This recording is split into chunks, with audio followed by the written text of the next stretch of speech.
नमस्कार दोस्तों, कल मैंने आपको प्रकाश के परावर्तन के बारे में बताया था। आज मैं इसकी वक्रता त्रिज्या, वक्रता केंद्र, मुख्य अक्ष, द्वारक और फोकस दूरी के बारे में बताऊंगा। तो जैसे कि मैंने बताया था कि दर्पण जो होता है किसी खोखले गोले का भाग होता है जिसको काटने के बाद में एक साइड का पॉलिश कर दी जाती है तो दूसरी साइड क्या बन जाती है, परावर्तक बन जाती है।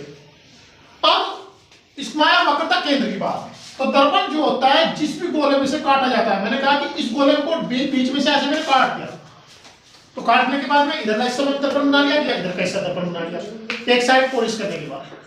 तो इस दर्पण का एक बीच का बिंदु होगा जिसको बोला जाता है सेंटर यानी कि केंद्र।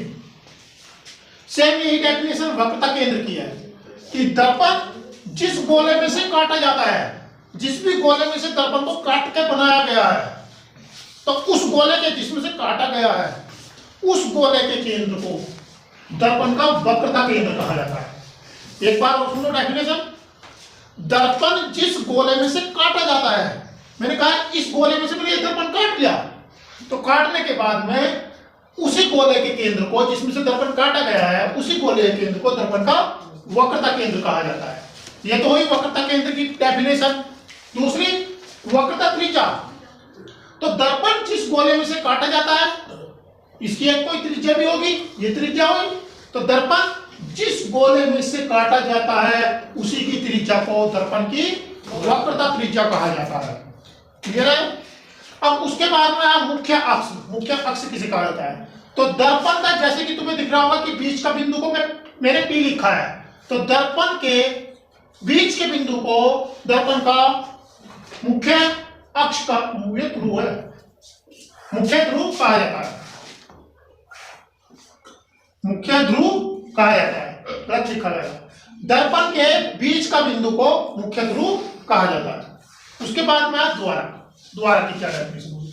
तो दर्पण मैंने कहा ये दर्पण है, तो प्रकाश की किरण यहां पर ऐसे आपकी हो रही है, तो ये दर्पण उतने ही प्रकाश को लेगा जितने इसके पास आएगा।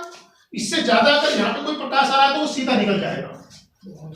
तो दर्पण का ये एक तरीके से द्वारक हो गया, डोर हो गया कि इसमें लगभग इतना प्रकाश जा सकता है। अगर इससे ज्यादा जाएगा तो ये फिर भी इतने को ही एंटर करने देगा, बाकी को वापस छोड़ जाएगा, क्योंकि इतना बड़ा है नहीं हमारा दर्पण।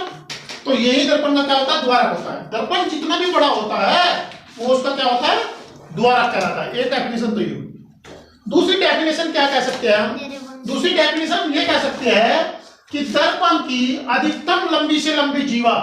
जीवा की बात करी जाए तो ये कोई दर्पण है तो जीवा हमारी ये होती है, ये मैंने हम लाइन खींची जीवा, और ये खींची ये भी जीवा, ये खींची ये भी जीवा, तो ये खींची ये भी जीवा, ये सबसे बड़ी जीवा होगी।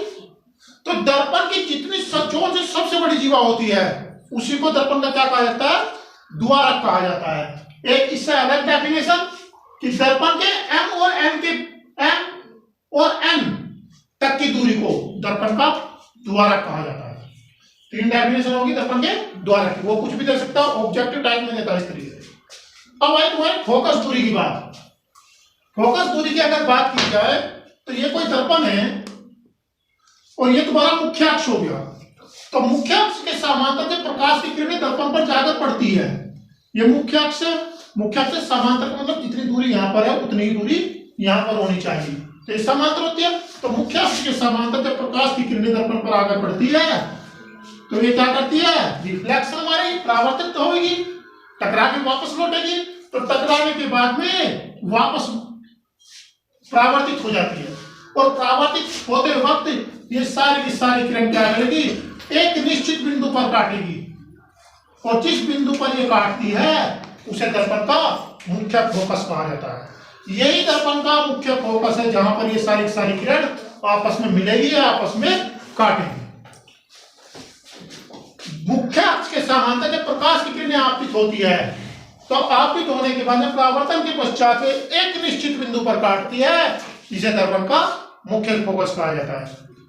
वीडियो अच्छी लगी हो तो लाइक करना, शेयर करना और कमेंट करना।